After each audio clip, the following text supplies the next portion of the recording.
Have you ever been blindsided by a truth so devastating that it shatters everything you believed in? A truth that doesn't just rewrite your history, but leaves you questioning your entire reality? I have been. I never in my wildest imaginations ever thought I'd find myself in that kind of nightmare.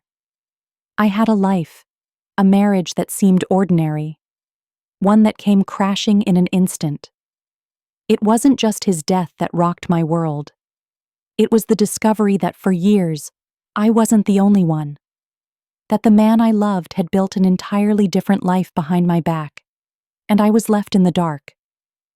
I wish I could say it was just a misunderstanding, that I was somehow mistaken. But I wasn't. The truth was there, staring me in the face, in the form of another woman, another family, and there was also the will, one that changed everything. If you've ever felt the sting of betrayal so deep it leaves you gasping for air, then stay with me. This isn't just a story about love and loss. It's about the price of trusting someone who never truly trusted you back. Before we get started, tell me where you are watching from in the comment section, and while at it, ensure to subscribe to the channel. Are you ready to hear the story of how I learned my husband wasn't the man I thought he was? Let's begin. I didn't expect it to happen like this. I thought grief would hit me slowly, gently, like a wave coming in from a distance. But that morning, the morning of my husband's funeral, it wasn't grief that hit me. It was reality. And reality was a force so brutal, so overwhelming, that it felt like the air itself had been sucked from the world. The sky was gray in a way that didn't feel natural. It wasn't just overcast. It felt heavy, like the weight of everything I'd ever known was pressing down on me. The clouds weren't just covering the sun. They were suffocating me, pushing me into a reality I hadn't asked for. A world where nothing was as it seemed. The kind of sky that makes you feel like you're walking through a fog, not just of mist, but of truth. The truth that stings. The truth that you never saw coming. I arrived at the church early. Too early, really, but I couldn't bring myself to wait. I spent the morning in front of the mirror, wondering what I should wear. Dark, conservative, respectful.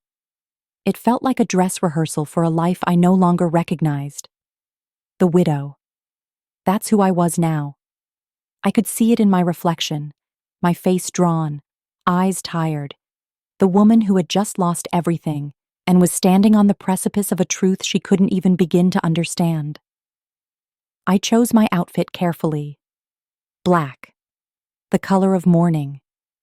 But I wasn't just mourning the man I had loved for 27 years. I was mourning everything I thought I knew about him. The life we built together, the future I had believed in, had all been a lie. As I entered the church, I expected the familiar faces of people I knew, family, friends, people who would offer sympathy. But instead, I was met with a room full of unfamiliar faces. Faces that stared at me like I didn't belong there, like I wasn't supposed to be there. A cold chill ran down my spine as I stepped further inside. Something was off, but I couldn't place it. They looked at me, not with sadness or compassion, but with something else. A kind of curiosity, suspicion. Maybe it was my imagination. Maybe it was just the grief clouding my mind. But I felt it. I felt the weight of their eyes on me, judging, asking questions without ever saying a word. Then, I saw her. She stood at the front of the room, dressed in black, like me. But there was something about her grief that felt different. It wasn't broken. It was angry. Like she knew something I didn't. She was about my age, but there was an edge to her, something sharp in the way she held herself, something that screamed, "I've been through more than you could ever understand." And beside her, there were two adults, late 20s, early 30s, I couldn't tell. A man and a woman. The woman's eyes locked with mine, and I could feel it. The judgment. It hit me like a blow to the chest. I wasn't just the widow now. I wasn't the one who was supposed to be grieving. I was the outsider. I was the enemy. The service passed in a blur. I don't even remember most of it. I couldn't focus on the words, the prayers. My mind was racing. I kept glancing back at her, at them. Who were they? Why were they here? And why did they look at me like I was the one who didn't belong?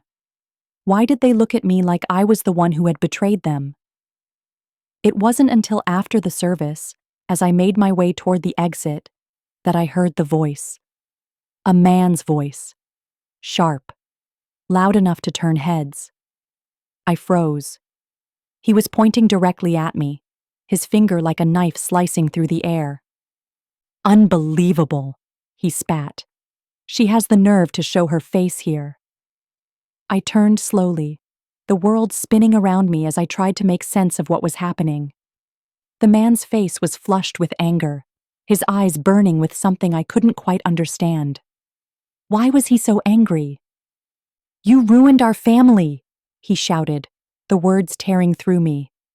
"You were nothing but a mistress, and now you want pity?" Mistress. The word cut me like a blade. It wasn't just the accusation, it was the truth in his voice, the conviction that I was the one who had done something wrong, that I was the one who didn't belong. The woman beside him grabbed his arm, trying to pull him back, but it was too late. The words had already been said, and the world had already changed. I stood there, frozen, unable to speak, unable to comprehend what was happening. All I could do was stare at her. Her, the woman who had been standing there, holding his hand while I was left alone. She knew who I was. She knew. And yet, I had no idea who she was. It wasn't just the shock that hit me. It was the realization that I didn't know anything. I didn't know my husband. I didn't know my life. I didn't know the truth. The murmurs spread through the crowd like wildfire. I heard whispers. I heard laughter.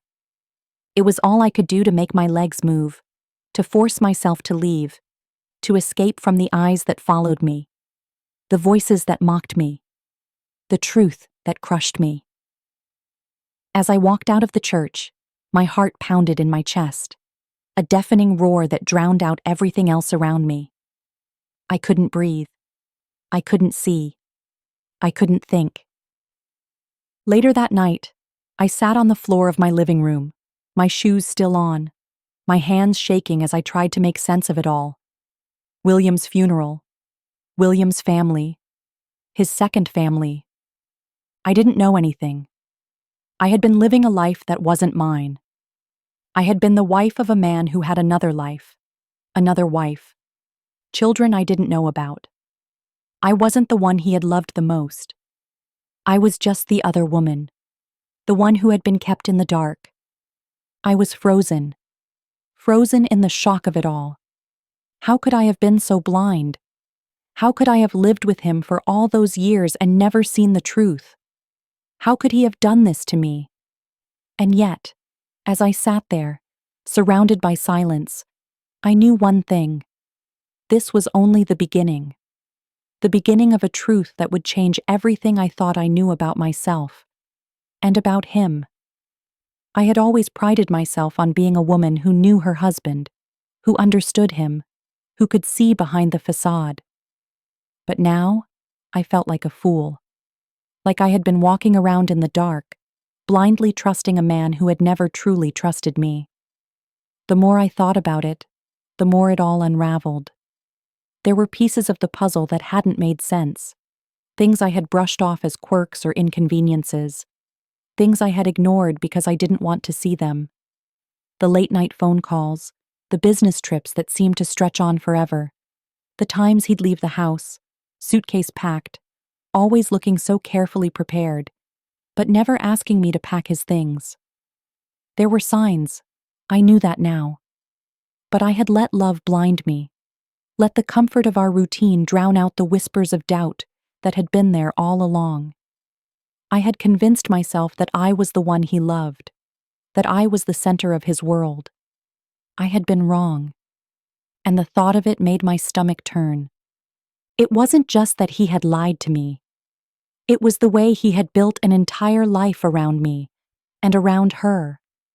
A double life where I was the one kept in the dark. I couldn't reconcile the man I had loved with the man who had betrayed me.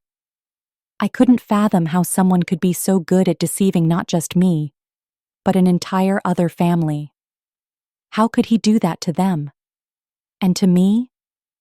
How could he look at us both, love us both, and live this lie for so long? I didn't understand it, and the not knowing was what kept me awake at night, tossing and turning, trapped in my thoughts. I spent hours poring over our financial records, combing through the transactions, the credit card bills, the bank statements.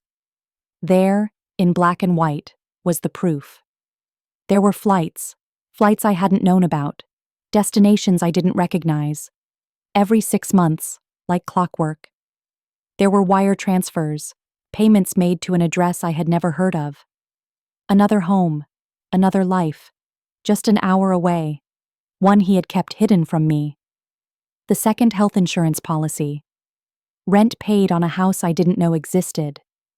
It was all there, like a roadmap to a life I wasn't part of, a life he had built in secret, all while telling me that I was enough, that I was the one he wanted, that I was the one he loved.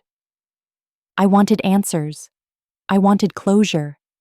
I wanted to scream at him, ask him how he could do this to me. But he was gone. And all I had now were the whispers, the looks, the accusations. People had already decided who I was. I was the woman who had stolen a man away from his family. I was the one who had lived off his money while he was dying. And I couldn't change their minds. No matter how much I wanted to scream the truth, it wouldn't matter. No one would listen. The funeral had been the beginning, but the real pain came after. The isolation, the feeling of being cast aside, of being made into the villain in a story I hadn't written. I had lost everything that day, not just a husband, but my place in the world. I had thought I was part of something. I had thought I had built a life with a man who loved me. But I was wrong. And now, I was left with nothing but questions. I left the house, packed a bag, grabbed the essentials, and left. I couldn't stay there anymore. I needed space. I needed air. I needed to be somewhere where I wasn't constantly reminded of the man who had betrayed me, of the life I had lost. I didn't know where I was going, only that I couldn't stay. Not in the house we had shared, not with the weight of the lies hanging over me like a cloud. The first few days in the new place were the hardest. The silence was unbearable, but it was a different kind of silence. It wasn't the silence of betrayal. It was the silence of being alone, of trying to rebuild something from the rubble of a life that had been destroyed. I didn't know how to do it. I didn't know how to live in a world where everything I thought I knew had been taken from me. But I had to keep moving. I had to keep going. I couldn't let the lies define me. I couldn't let the betrayal be the end of my story. So, I kept walking. One step at a time, even though I didn't know where I was going. Because I knew one thing for sure. I wasn't going to let him, or anyone, take everything from me. I wasn't going to let the truth that had destroyed me be the one thing that defined me. I would find my way back. Somehow. Some way. And it started with the smallest steps. At night, the silence in my new place felt suffocating. I didn't know how to fill it. There were no memories here, no smells of his cologne, no whispers of affection. Just empty space, 4 walls, and the weight of everything that had been left behind. I would sit on the couch, staring at the wall, my mind spinning, replaying every moment of the past that had led to this. Every smile, every kiss, every promise he had made to me. And now, None of it was real. It was all a lie. And I had been the one left to pick up the pieces. But despite the isolation, despite the loneliness that gnawed at my insides, I was beginning to feel something else. Something I hadn't felt in a long time. It wasn't peace, not exactly. But it was a sense of something. Something that wasn't the suffocating grip of betrayal. It was a thread of hope. The tiniest glimmer that maybe, just maybe, I could rebuild. Maybe I wasn't as broken as I had believed. It started with small things. Things I had stopped doing when I had been living in the shadow of my husband's lies. I began cooking again. Not for anyone, not for him, but for myself. I'd forgotten how good it felt to cook a simple meal, to sit down and eat in silence, to savor something that had no connection to the past.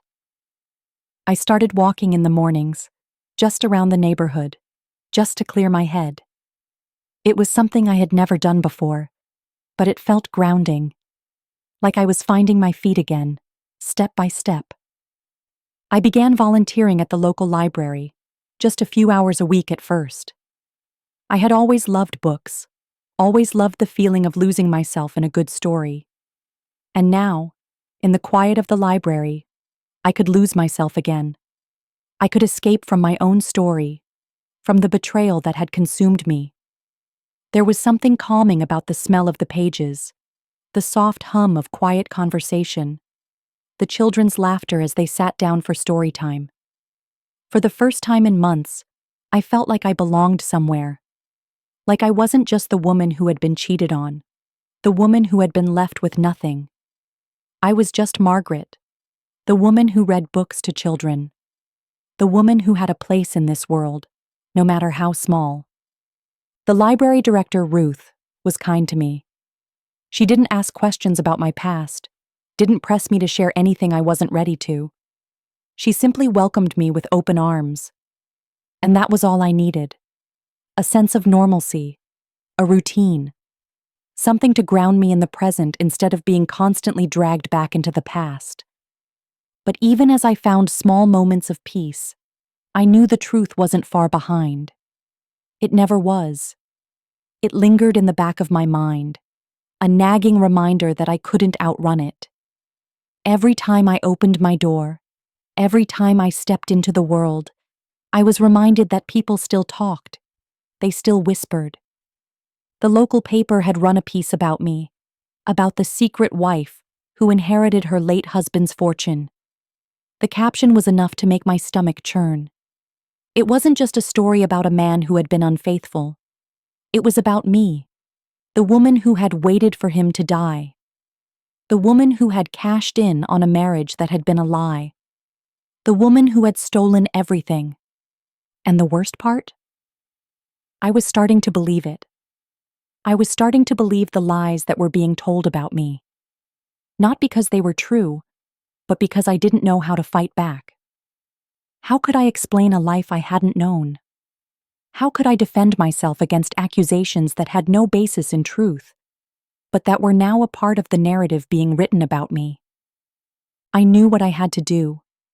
I had to face Helena, the woman who had been the other part of this twisted love story. The one who had loved William, just as I had. The one who had lost him, just as I had. I had to talk to her. I had to hear her side of the story.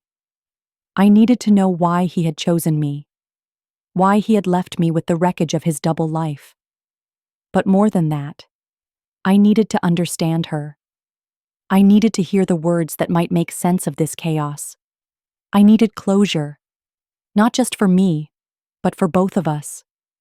The idea terrified me. What if she hated me? What if she blamed me for everything? What if she refused to listen to my side of the story? I had no idea what to expect. But I couldn't go on like this, trapped in a life of lies and misunderstandings. I had to take control. I had to confront this, once and for all. So I reached out to her. Tentatively at first, unsure of what the outcome would be. A simple message, asking if she would meet me. I didn't know if she would respond, but when I saw the message come through that night, I felt my heart stop. She had agreed.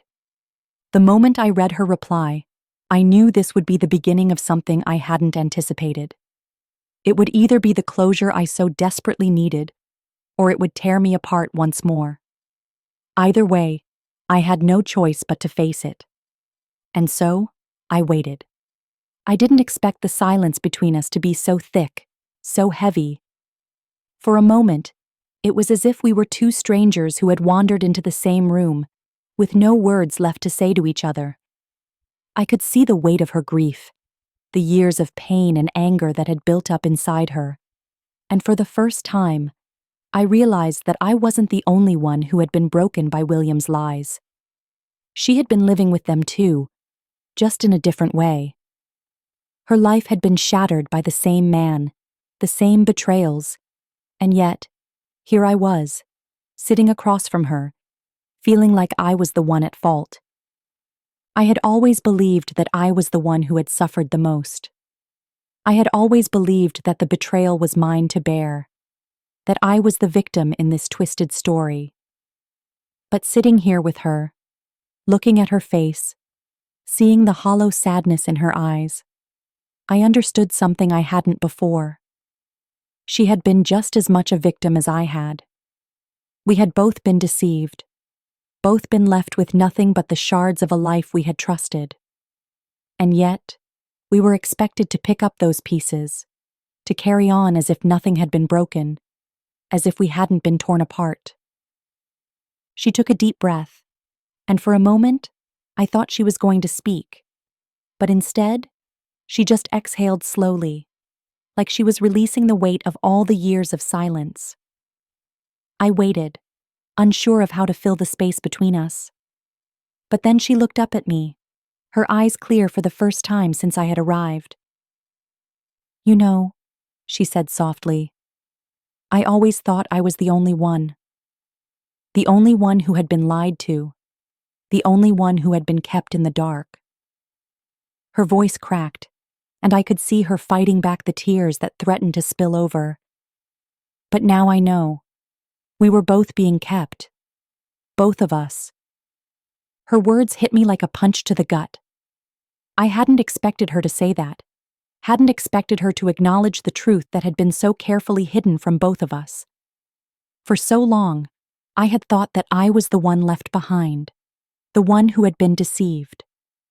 But now, I realized that Helena had been living in the same lie, in the same prison of silence, for years. She had been told she was the only one, just as I had been told I was the only one. We had both been given the same story, the same promises, the same lies. And now, here we were, two women, both of us betrayed, both of us left with nothing but the wreckage of a man who had played us both. I used to think about what our life could have been, she continued, her voice distant now, lost in a memory. I used to imagine us growing old together, watching the seasons change, sitting on a porch maybe. But I was wrong. We never had that. And now, I'll never have that. I could see the pain in her eyes, the pain that mirrored my own. I could feel the ache in my chest, the ache of a future that had been stolen from both of us. And I wanted to tell her that I understood. I wanted to tell her that I had thought the same thing, that I had imagined a future with him too, one where we could grow old together, one where he would come home to me, and we would just be. But I couldn't. The words wouldn't come. "I used to think I was the only one who had been tolerated," she whispered, her voice barely audible now. "That he loved me, but only in the way that men love women who make their lives easier. But now I know. Now I see that we were both just being kept. Both of us, in our own little corners of his world." The realization hit me hard. All this time, I had been angry. Angry at him for deceiving me. Angry at the world for turning its back on me. Angry at the lies that had been spun around me. But Helena was right. We hadn't been loved the way we thought we had. We had been tolerated, kept at arm's length, allowed to live in the shadows of his real life. And I could feel the anger rising in me. But this time, it wasn't just anger at him. It was anger at the way we had been treated, the way we had been made to feel like we weren't enough. "We never had a chance," I said finally, my voice thick with emotion. "He never gave us a chance. He never gave us the truth." Helena nodded, her eyes filled with tears now, but she didn't wipe them away. She just let them fall, as if she had nothing left to hide. "No," she said quietly. "He didn't. But maybe that's what he thought was love. Maybe he thought that if he kept us both in the dark, we wouldn't have to suffer.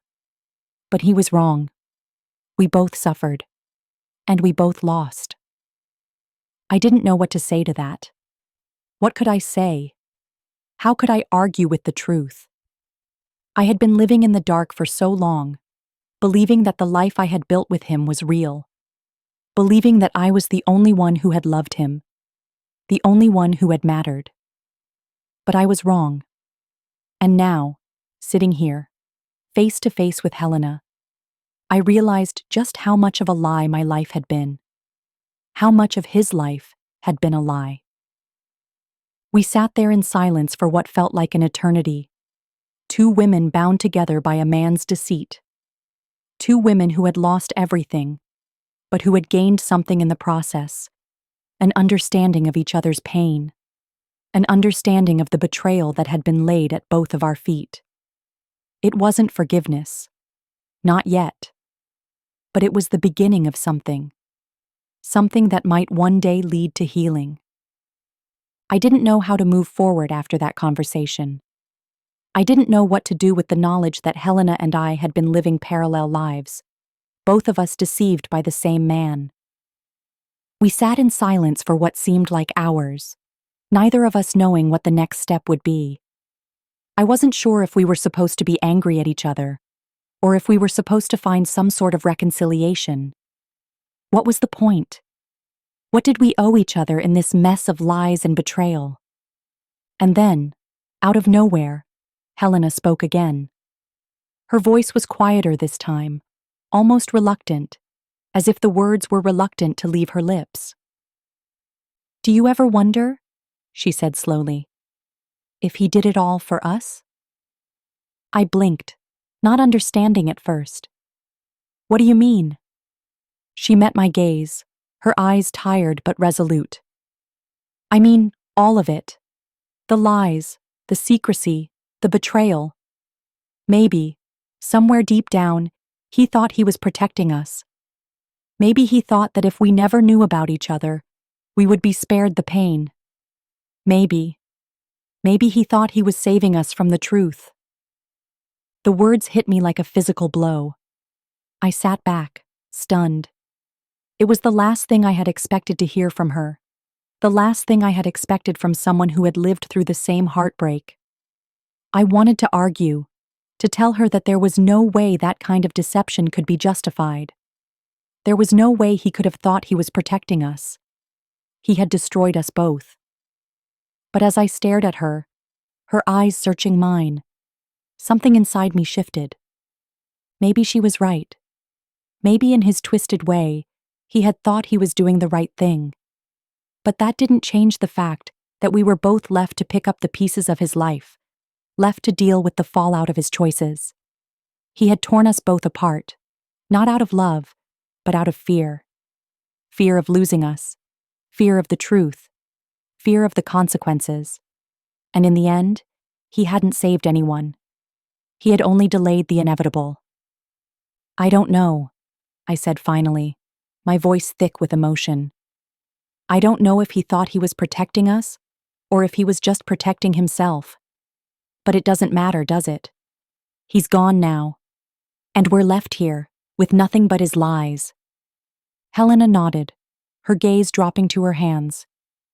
"We're left with the truth, I suppose. The truth that he wasn't the man we thought he was. The truth that he lied to us both."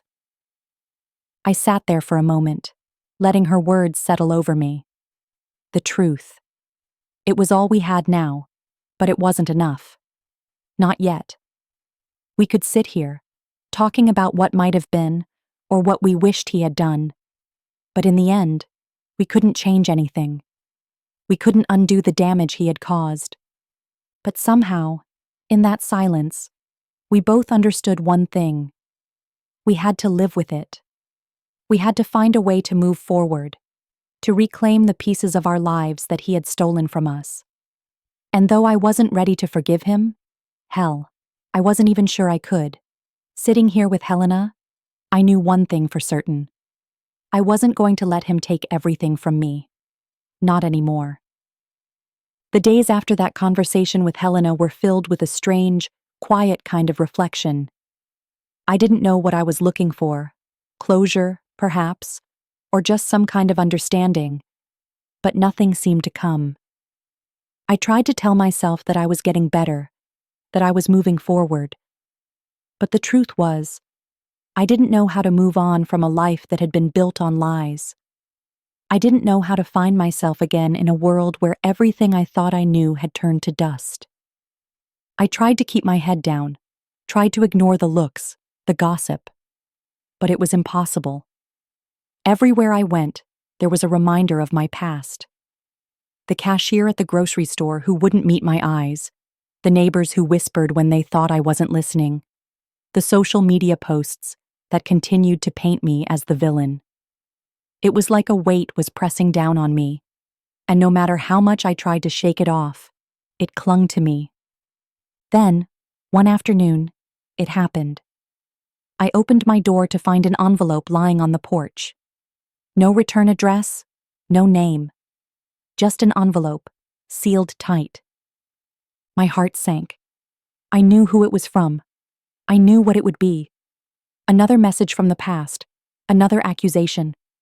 I stood there, staring at the envelope, my hands trembling, not sure if I wanted to open it, not sure if I could. But I did. I tore it open, and inside, there was a photo of me. A grainy shot of me walking into the post office a few days earlier, looking down, trying to avoid anyone's gaze. And written across it in thick red marker, "How's the blood money, Maggie?" I felt my breath catch in my throat. The words stung like a slap. The anger, the resentment, the venom that had been directed at me, it was all there, in that one simple sentence.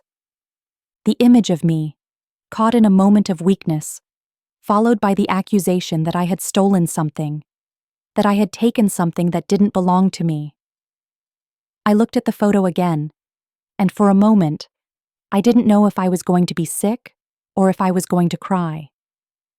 I stood there for a long time, staring at the photo, the words searing into my skin.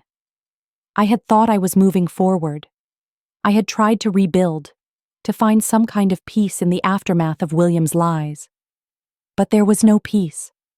Not as long as this shadow followed me. Not as long as these accusations would continue to plague me. I couldn't outrun it. I couldn't escape the truth that had been forced upon me. I was trapped in a narrative that wasn't my own, trapped in a story that painted me as the villain, no matter what I did. And I didn't know how much longer I could carry it. I stood on the porch, the photo in my hand like a burning ember, searing through my thoughts. The words written across it, "How's the blood money, Maggie?" kept flashing in front of me, relentless, unforgiving. Every time I blinked, they were there. A reminder of everything I had tried to forget, everything I had tried to rebuild.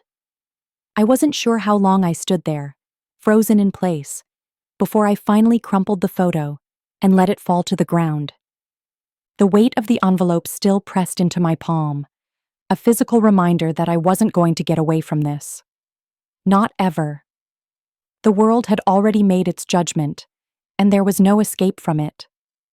No matter how hard I tried to move forward, no matter how much I worked to create something new for myself, I would always be the woman who had stolen her late husband's fortune. The woman who had lived off his money while he died. The woman who had been nothing but a mistress. The woman whose life was defined by a man who had deceived not just me, but everyone around him. I crumpled the paper and tossed it into the trash, but I knew that wasn't enough. I could throw away the photo. I could ignore the whispers and the glares, but I couldn't erase the truth that clung to me like a stain, one that no amount of scrubbing could ever remove. Every time I left the house, every time I stepped into the world, it was there, the eyes watching, the accusations following. The shame was suffocating, a constant companion that made every step feel like it was dragging me further down. I tried to tell myself that it didn't matter, that I could rise above it, that I could rebuild, piece by piece, without worrying about the ghosts of my past. But it was hard. So hard. I had worked so hard to carve out a life that wasn't defined by William. A life where I wasn't just the widow who had lost everything. A life where I wasn't just a victim of his lies. But the world wouldn't let me have it. The world refused to let me be anything other than what they had decided I was. The weight of it all hit me in waves, crashing over me when I least expected it. I would be standing in the kitchen, making a cup of tea, and then suddenly, I would remember. I would remember the man I had loved, the man who had been my world.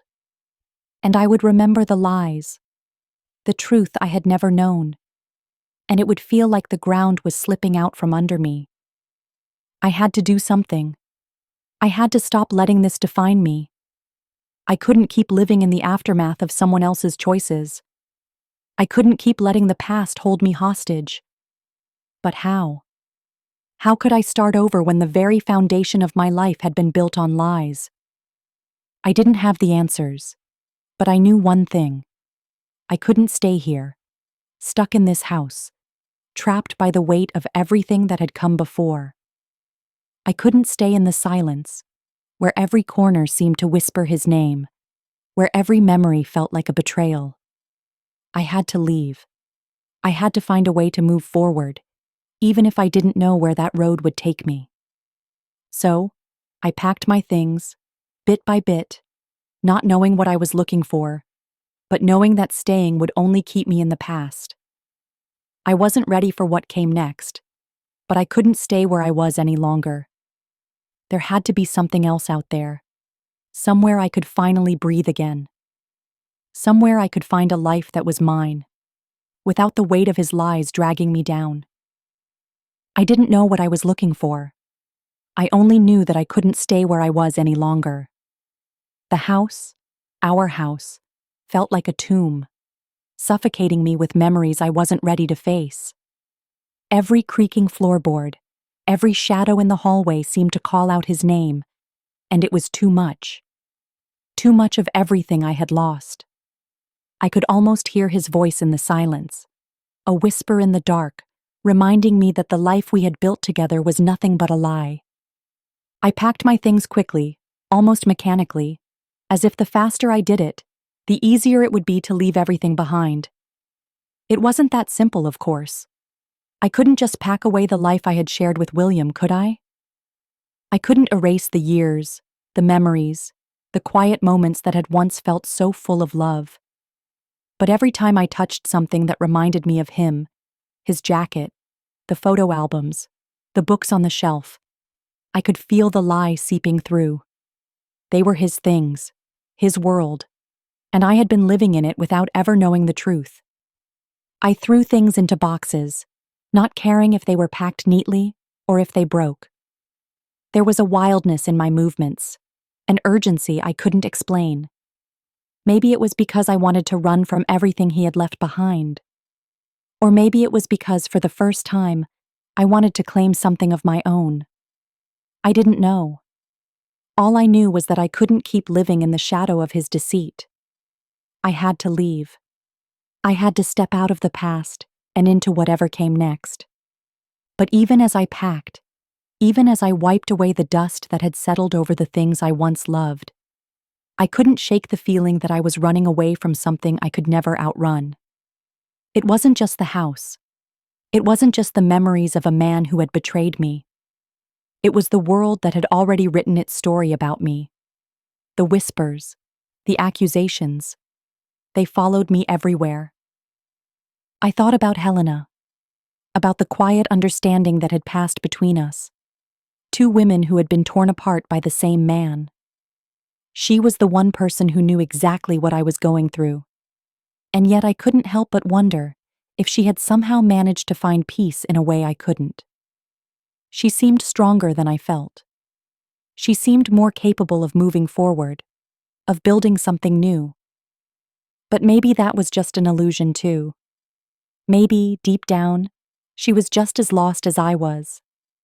Maybe we all were.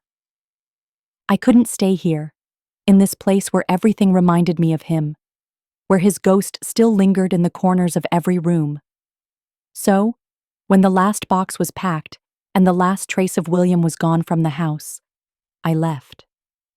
I stepped out the door, my heart pounding in my chest, unsure of what came next, but knowing that I couldn't keep living in the wreckage of a life I had thought was mine. The road ahead was uncertain. I didn't know where I was going, but I knew it had to be somewhere far away from the past I had just walked away from.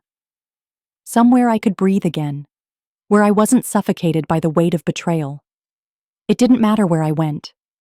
All that mattered was that I was moving forward, away from the ghosts that had defined me. The car hummed beneath me, a steady rhythm that felt strangely comforting as I drove further from the house. The miles stretched out ahead, the landscape unfolding in slow, measured steps, but the unease in my chest never loosened its grip. I didn't know where I was headed, only that it had to be far enough to escape the echoes of my past. The house, the memories, the weight of every judgment. Those were things I couldn't outrun, no matter how far I went. They were the things that clung to me, invisible but suffocating, and the further I drove, the more they pressed on me. There was a quiet desperation in my movements. I'd always been someone who believed in control, in knowing exactly where my life was going.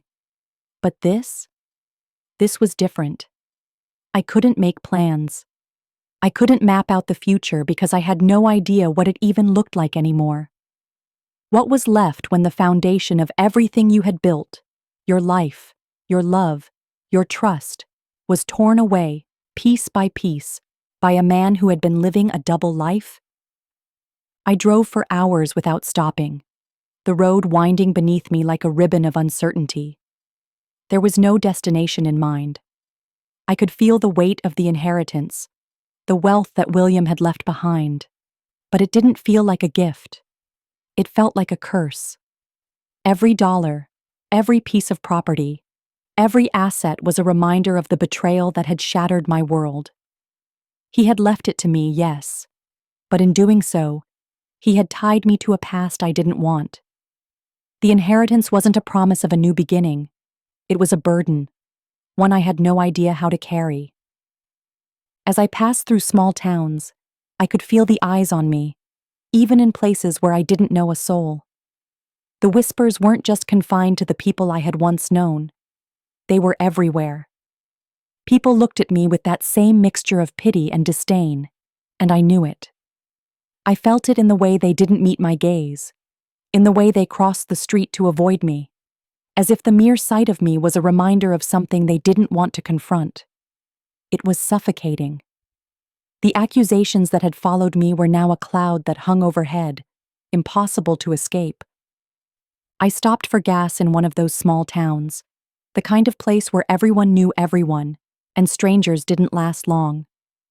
The woman at the counter didn't ask me any questions. She didn't look at me, didn't say a word, but I could feel the weight of her silence. I knew what she thought of me, just like I knew what everyone else thought. The mistress. The one who had taken everything. The one who had come out of nowhere and claimed what didn't belong to her. I didn't belong here. I didn't belong anywhere. The thought hit me harder than I expected. I didn't belong anywhere. I had spent so many years defining myself by my relationship with William that I had forgotten what it meant to exist outside of it. I had forgotten what it meant to be just me, to be Margaret, not the woman who had been betrayed, not the woman who had inherited a fortune through deceit, but just a person who had once had dreams, who had once believed in something more than the lies that had been fed to her. And now, I was left with nothing but the wreckage of a life I had once loved. I paid for the gas and drove away, not sure where I was headed next. The road was long, and the night was beginning to fall. The sky above was a deep, endless blue, and for the first time in what felt like forever, I allowed myself to think about something other than the past. It wasn't easy, but I tried to focus on the road ahead, on the freedom that was just beyond the horizon. I wasn't sure if I was ready to forgive William. Hell, I wasn't even sure I was ready to forgive myself. But I had to keep moving.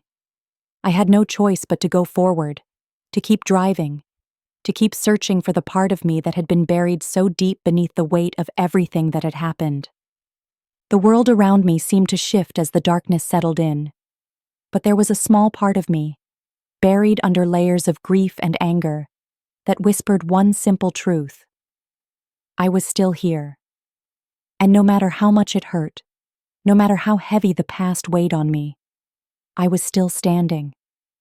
And that was something.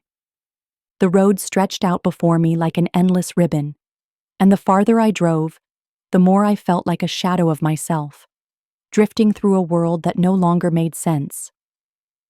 The night had fallen completely now, and with it came an overwhelming silence that was both comforting and suffocating.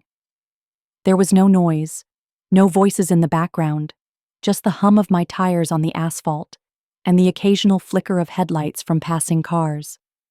But even in the solitude, I wasn't alone.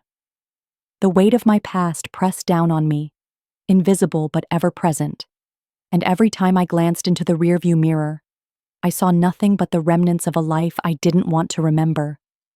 I didn't know how to outrun it, but the farther I went, the more I hoped I could. I wasn't sure where I was going, or why I felt this sudden need to flee, but I knew I couldn't stop. If I stopped, I would be forced to face everything I had been avoiding, the grief, the shame, the realization that my entire life had been a lie. I couldn't go back to the place where the memories had been built on deceit. I couldn't go back to the house, to the city where everyone still whispered about me, about what I had inherited, about the life I had stolen. The world had already passed its judgment, and I wasn't ready to face it. I found a small town a few hours away, just a dot on the map, but it looked like the kind of place where people didn't care who you were or where you came from. I pulled into a rundown motel, the kind with neon lights buzzing overhead, the kind that seemed to say, "You don't belong here, but it doesn't matter." I didn't need comfort. I didn't need anything but a place to sleep and a moment of peace away from the world I had left behind. The room smelled faintly of mildew, but I didn't mind. I dropped my bag on the bed and sat down, the exhaustion of the drive settling into my bones. I had never felt so physically drained, as if every mile had taken something from me. I was here now, and for the first time in what felt like forever, I let my guard down, just for a moment. I closed my eyes, and for a second, the world went quiet. But then, it came rushing back. William, the life we had built, the secrets he had kept from me, the second family, the will, the lies. It was all still there, lurking beneath the surface. No matter how far I ran, no matter how many miles I put between myself and the life I had known, I couldn't escape the truth. And that truth was that I would never be able to outrun the consequences of loving a man who had never really loved me back. I pulled the blankets around me, seeking some kind of comfort in their cold embrace. But it didn't come. I felt the ache in my chest, the emptiness of a life that had been ripped apart, and I wondered if I would ever be able to find peace again. Would I always feel like I was running from something? Would I always be haunted by the man who had promised me everything and taken it all away? I didn't have the answers, but for the first time in a long while, I allowed myself to think that maybe, just maybe, I could start over. Maybe this wasn't the end of me, but the beginning of something new. I didn't know what that something would be, but I was finally ready to find out. The morning came quietly, soft and muted, like the world had decided to let me rest for a while. The room was dark, the only light spilling through the thin curtains that fluttered slightly with the breeze. I woke up with a heaviness in my chest, the same weight I had carried for so long now, but it felt different today. Lighter, in a way. Not because the pain had gone away, but because I had allowed myself, just for a moment, to stop running. The miles that had stretched behind me seemed less important now. The road I had been following, aimlessly, desperately, felt less like an escape and more like a chance to finally take a breath. I stayed in bed for a while longer, not because I wanted to sleep, but because I wasn't ready to face the world. Not yet. Not with everything still swirling around inside me, threatening to swallow me whole. But I couldn't hide forever. So I threw the covers back and stepped into the harsh reality of the day, my feet cold against the worn carpet. I looked in the small bathroom mirror, surprised by the woman staring back at me. She didn't look like the woman who had stood at her husband's funeral in the midst of a crowd that had turned its back on her. She didn't look like the woman who had been accused, ridiculed, and abandoned by a world that had already decided who she was. No, this woman looked different. Tired? Yes. Worn? Definitely. But there was something in her eyes, a flicker of something I hadn't seen in a long time, something that resembled hope. I didn't know where that hope came from, or how it had found its way through the rubble of my life, but I couldn't ignore it. I had been so focused on the weight of my past, on everything I had lost, that I had forgotten to look forward. I had been so caught up in the fallout of William's lies that I had forgotten there was still a world outside of it, still a life to be lived, still a future to find. And maybe, just maybe, that future wasn't as bleak as I had convinced myself it would be. I got dressed slowly, not for anyone else, but for me. The clothes were simple, nothing extravagant, just something that made me feel a little more like the person I wanted to become. The woman who wasn't defined by the man who had deceived her. The woman who could stand on her own and find peace in the aftermath of it all. I didn't need the inheritance.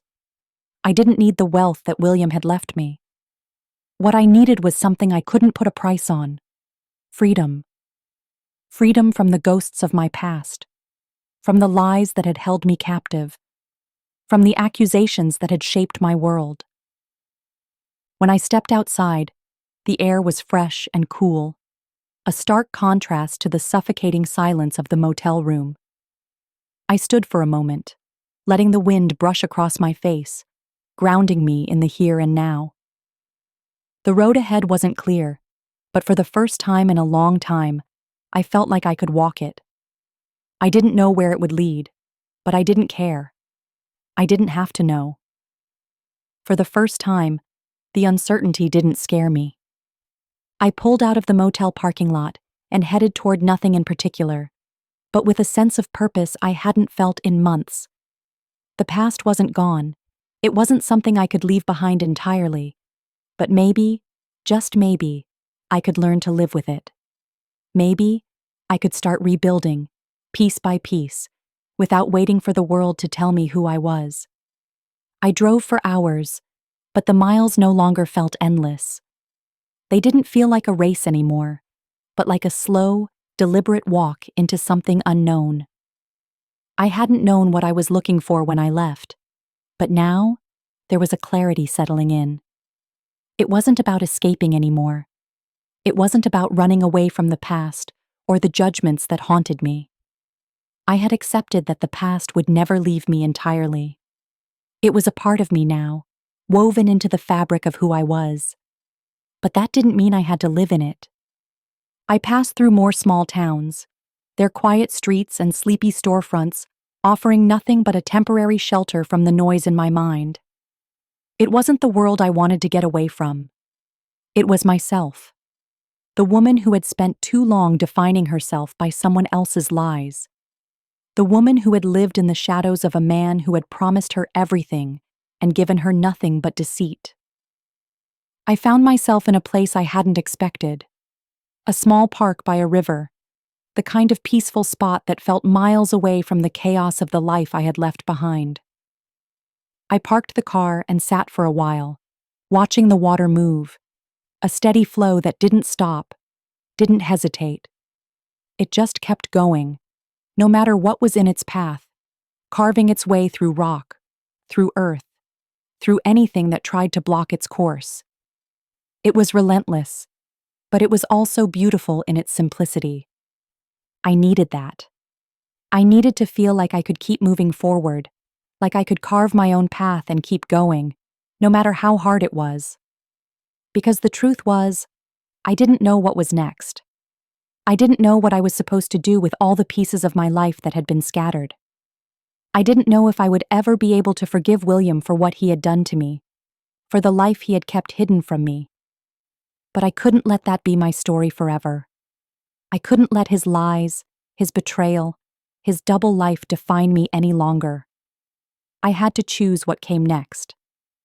The thought came to me, almost like an epiphany, clear and simple. I wasn't just surviving anymore. I was starting to live again. The realization wasn't immediate, but it hit me like a wave, gentle but forceful. Maybe I wasn't broken. Maybe I was just being rebuilt, piece by piece. And maybe, just maybe, that was enough. I didn't need to have all the answers. I didn't need to know exactly where this road would take me. I just needed to keep moving. I needed to let go of the past enough to find space for something new. As the sun began to set, casting long shadows across the river, I felt the first real sense of peace I had felt in months. It wasn't perfect. I wasn't healed. But for the first time, I didn't feel like I was drowning. I didn't feel like I was being suffocated by the weight of everything I had lost. I felt like I could breathe. And maybe that was all I needed for now. I got back in the car, the engine starting with a low hum. And as I drove away from the park, I realized that the road ahead wasn't as empty as I had once thought. It was full of possibility, full of the chance to choose who I wanted to be, not based on the lies I had been told, but based on what I knew to be true. And for the first time in a long time, I felt like I could face it. The road twisted and turned, but I didn't mind anymore. I had stopped searching for a destination, stopped trying to outrun the past. What I was looking for now wasn't somewhere I could get to by driving, by running away. It was a place inside myself, a place I could stand firm in, even if everything around me felt uncertain. I had driven far enough to be beyond the reach of the life I had lived, but I hadn't left it behind. That wasn't something I could do. What I needed was to reconcile with it, to accept the weight of it without letting it define me. I pulled off the main road and into another small town, quieter than the last, where the only sound was the distant hum of a lawnmower and the occasional bark of a dog. It was the kind of place where nothing moved too fast, where people had time to sit on their porches and wave when you passed by. I didn't have any particular reason for stopping here, but something about it felt like a safe harbor, a brief rest before I had to face whatever came next. The moment I parked, I felt the familiar weight return, the heaviness that had settled deep in my chest the day William died. It was different now, though. It wasn't as sharp, not as suffocating. It wasn't anger anymore. It was just stillness. The kind of stillness that comes when you've been through enough storms to know that calm won't last forever. But for now, it was enough. I wandered around the town aimlessly, stopping in small shops and stores, pretending to be someone I wasn't. No one knew me here. No one knew my past, and I relished that anonymity, even as I knew it wouldn't last.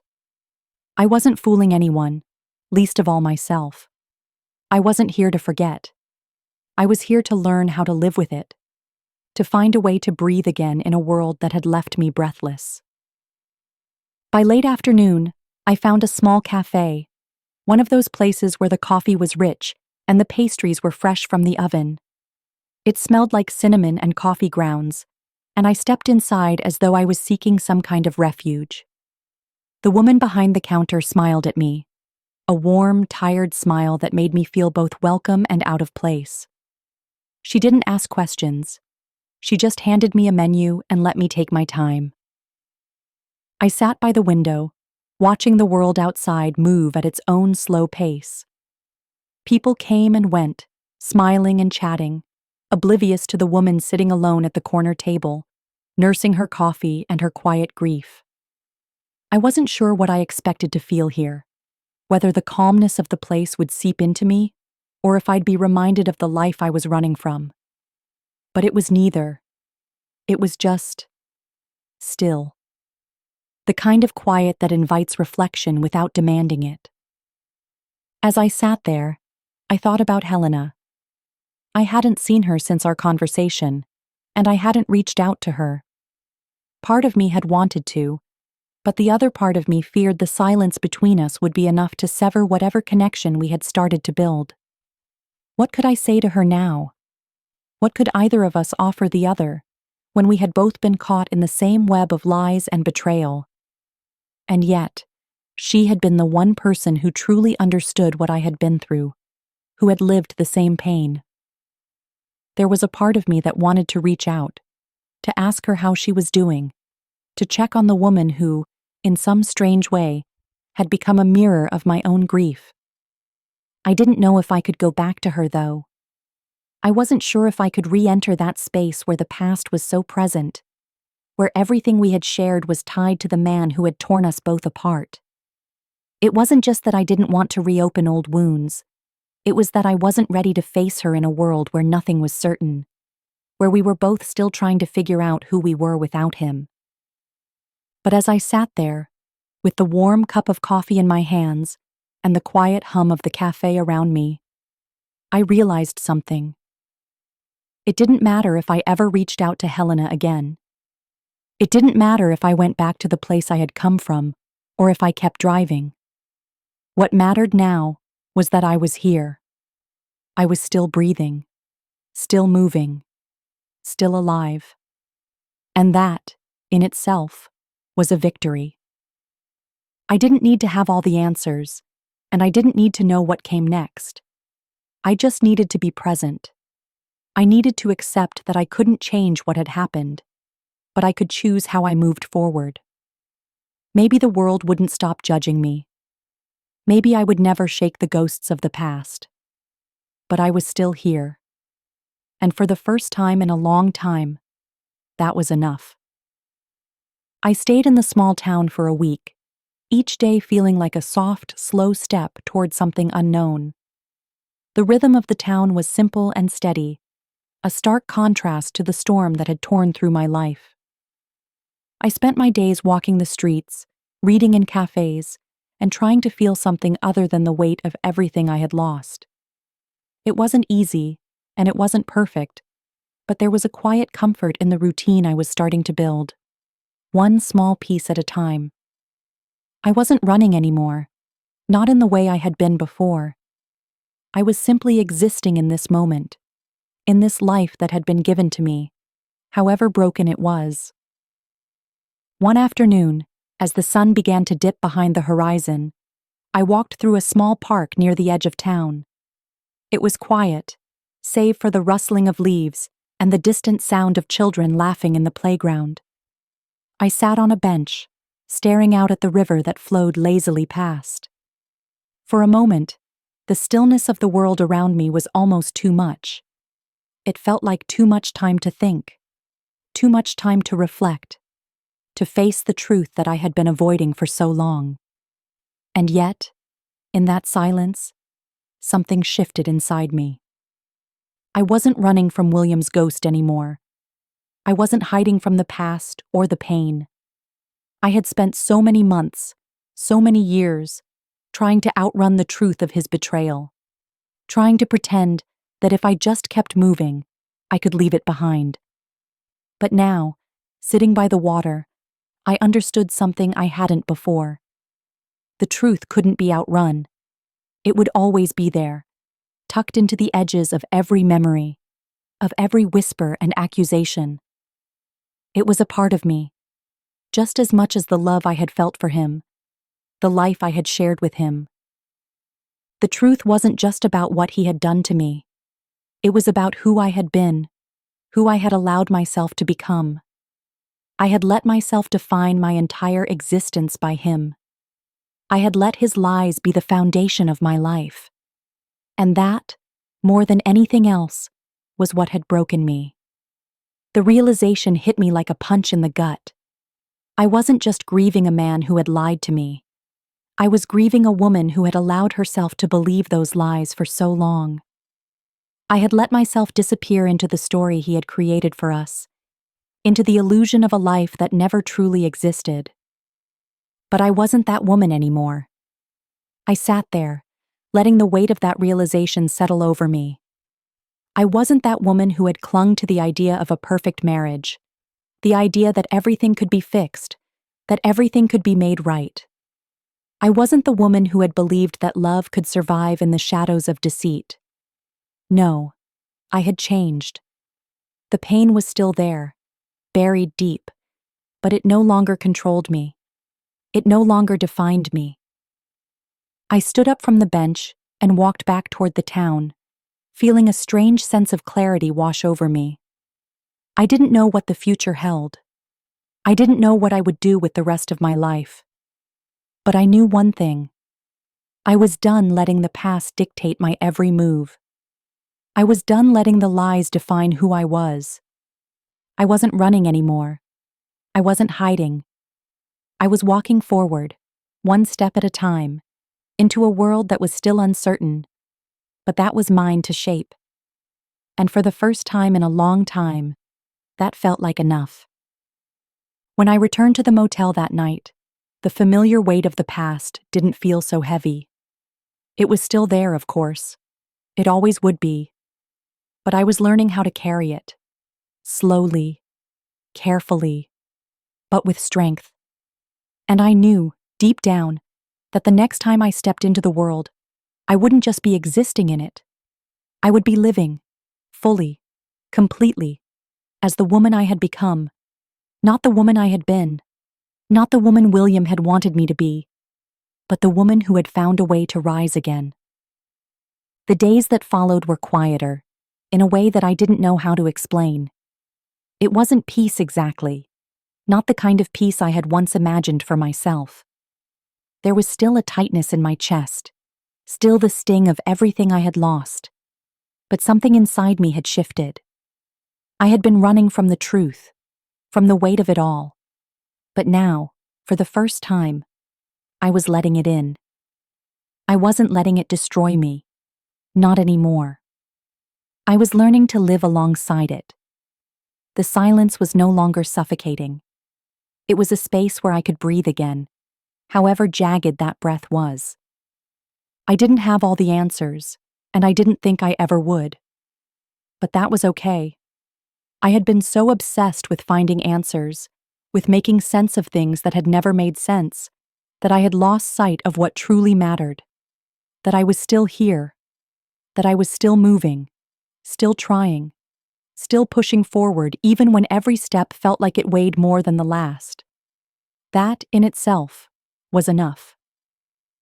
I spent another week in the small town, not out of necessity, but because I felt drawn to it. There was something in the air here, something that made me feel like I could exist without the shadow of my past looming over me. No one here knew me, not really. They didn't know what had happened, who I was before I arrived. I could start fresh, even if I wasn't quite sure what fresh looked like anymore.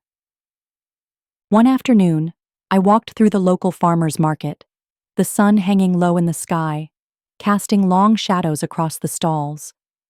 The smell of fresh bread, ripe tomatoes, and sweet peaches filled the air, and for a moment, I almost forgot. I almost forgot the man who had broken me. I almost forgot the years I had spent believing in a lie. Almost. As I wandered between the stands, a sudden thought struck me. I had spent so much time focusing on the weight of the past, on the anger, the betrayal, that I had forgotten to look at what was right in front of me. There was still beauty in the world, still life to be found in the quiet moments. I had spent so long grieving a life that had been stolen from me that I hadn't even noticed the parts of my own life that were still worth living. The simple things. The things I had forgotten to appreciate because I had been so consumed by pain. I stopped at a booth selling flowers, the bright colors of sunflowers and daisies, a stark contrast to the grayness I had felt inside for so long. The woman behind the counter smiled at me, and I hesitated for just a moment before picking up a small bouquet of mixed wildflowers. It wasn't much. It wasn't grand or extravagant, but it was something. It was a step. A sign that I was beginning to notice the world around me again, that I was beginning to find joy in the little things. When I left the market, I didn't head back to the motel. Instead, I wandered toward the river, the sound of the water lapping against the shore a constant companion. The air was cooler now, the evening settling in with a quiet grace. I found a bench by the water and sat, staring out at the horizon as the sky shifted from gold to pink to deep violet. The world was changing, and I was changing with it. The weight in my chest wasn't gone, but it wasn't as unbearable anymore. I didn't know how I had gotten to this point, whether it had been the days spent in this quiet town, or the conversations I had had with myself, the hard truths I had faced. But somehow, I had found a way to breathe again. It wasn't perfect. It wasn't whole. But it was enough. I wasn't running from my past anymore. I was acknowledging it, accepting it, and understanding that it had shaped me in ways I couldn't deny. It had carved out pieces of me that I didn't recognize, pieces that were still broken, still hurting. But I was starting to see them not as flaws, but as parts of a story that wasn't over yet. It was a story I was still writing, one that didn't have to be defined by betrayal, by loss, or by a man who had shattered everything I thought I knew. For the first time in months, I wasn't angry anymore. The anger had burned itself out, leaving a quiet, simmering ache in its place. And that was okay. Anger had been my shield, my way of keeping the world at arm's length. But now, I didn't need it. I didn't need to protect myself from the world anymore. I needed to let go of the need to control everything, to make sense of things that could never make sense. I needed to accept that I couldn't change the past, but I could change how I moved forward. I stood from the bench, the flowers in my hand, and walked back toward the town. The night was falling, and the air had a crispness to it, the kind of cool that promised new beginnings. And in that moment, I realized something. I wasn't broken anymore. I wasn't the woman who had been deceived, who had lost everything. I was someone new, someone who had found the strength to stand, even in the face of everything that had tried to tear me down. I was ready for whatever came next. Not because I had all the answers, but because I had learned, finally, to trust myself again. To trust that no matter what came, I would keep moving forward. And maybe, just maybe, that was all I needed. The days blurred together, and yet, I felt more alive than I had in years. Every morning, I woke with a new sense of purpose, a quiet resolve that hadn't been there before.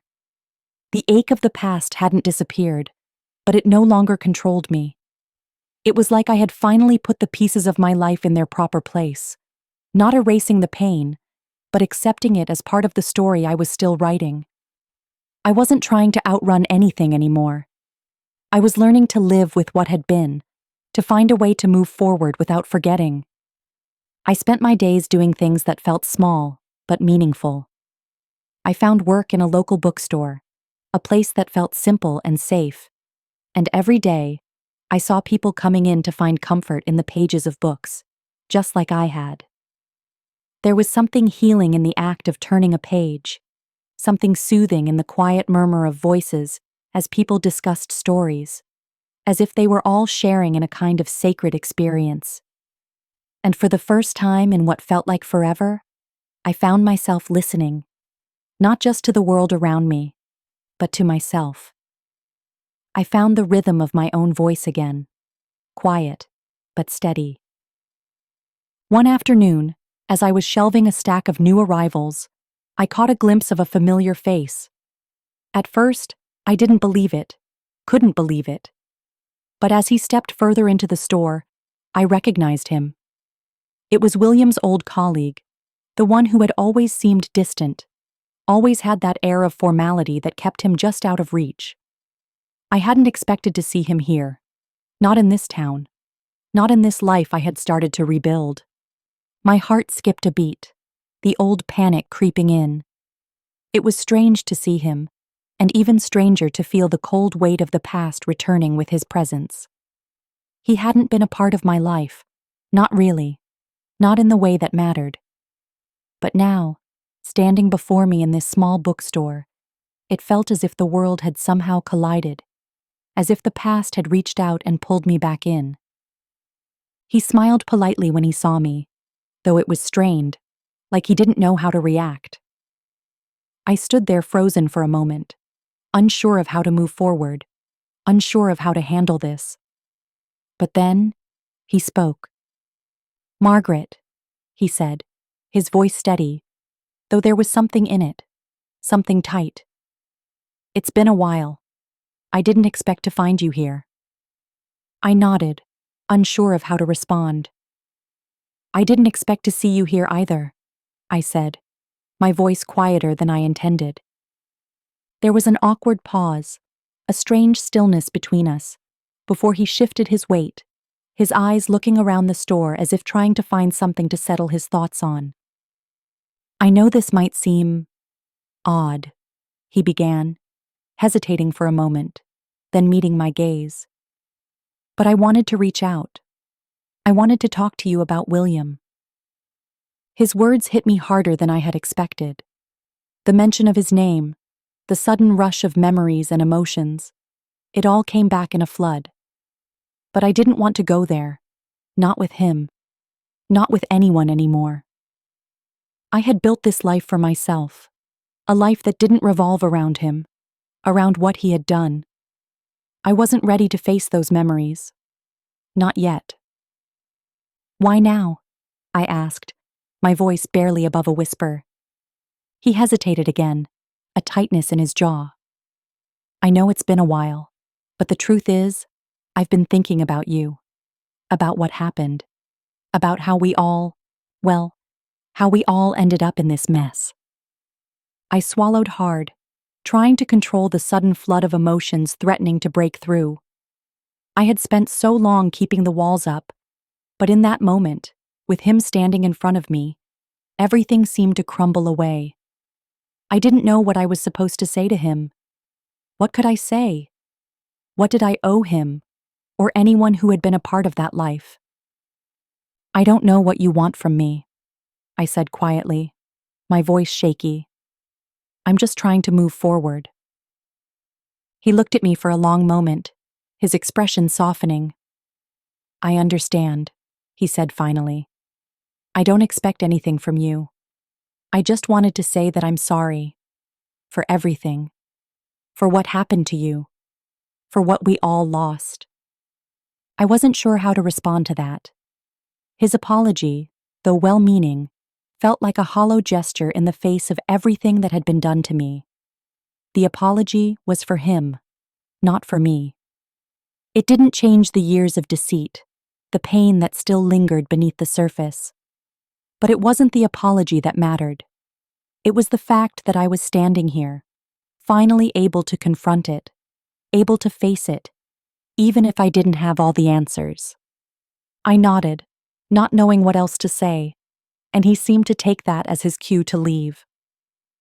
As he walked out the door, I felt a strange sense of release wash over me. It wasn't closure, it wasn't forgiveness, but it was a step. A small one maybe, but a step nonetheless. I stood there for a long time after he left, my hands still trembling as I continued to shelve books. The past hadn't let go of me entirely, but I realized something in that moment. I wasn't holding on to it anymore. I wasn't clinging to the bitterness, the anger, the betrayal. I wasn't defined by it. And as the sun set outside the window, I knew something had shifted again. I wasn't just surviving anymore. I was learning to live again. And maybe, for the first time, that was enough. The days have started to blend together now, the small moments of peace stacking up, one after another, like the steady turning of pages in a book. I'm no longer rushing toward something I can't define, no longer pushing myself to outrun the past or the weight of what I lost. I've learned to simply breathe in the quiet, to exist in the moments between, to let them fill me with something more than the pain I once held so tightly. I still carry the weight of it, though. The betrayal, the confusion, the years spent living a life I thought was mine. It's all still there, simmering under the surface, but it doesn't define me anymore.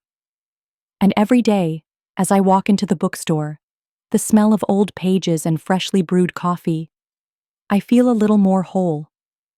It's not a grand thing, this healing. It's not some dramatic shift where the past is erased or forgotten. It's slow, it's steady, and sometimes it's painful. But it's mine, and that's what matters. I still wear the same simple bracelet I found all those months ago, the one that seems to ground me in a life I am learning to build from the ashes of the one I thought I had. It's not much, a small token, a reminder of how far I've come, of how much I've let go, and how much I still hold on to. I look at it now and realize it's not a symbol of who I was, but of who I've become. The woman who no longer feels defined by someone else's choices, who has learned to see herself through her own eyes and not the lens of a lie. I've stopped waiting for answers, for closure. I no longer expect the world to stop judging me or the past to fade away. It's a quiet understanding now that things won't always be neat, won't always make sense. But I'll keep moving forward, one step at a time.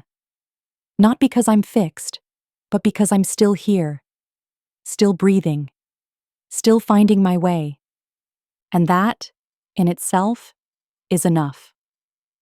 I don't have it all figured out, and I don't think I ever will.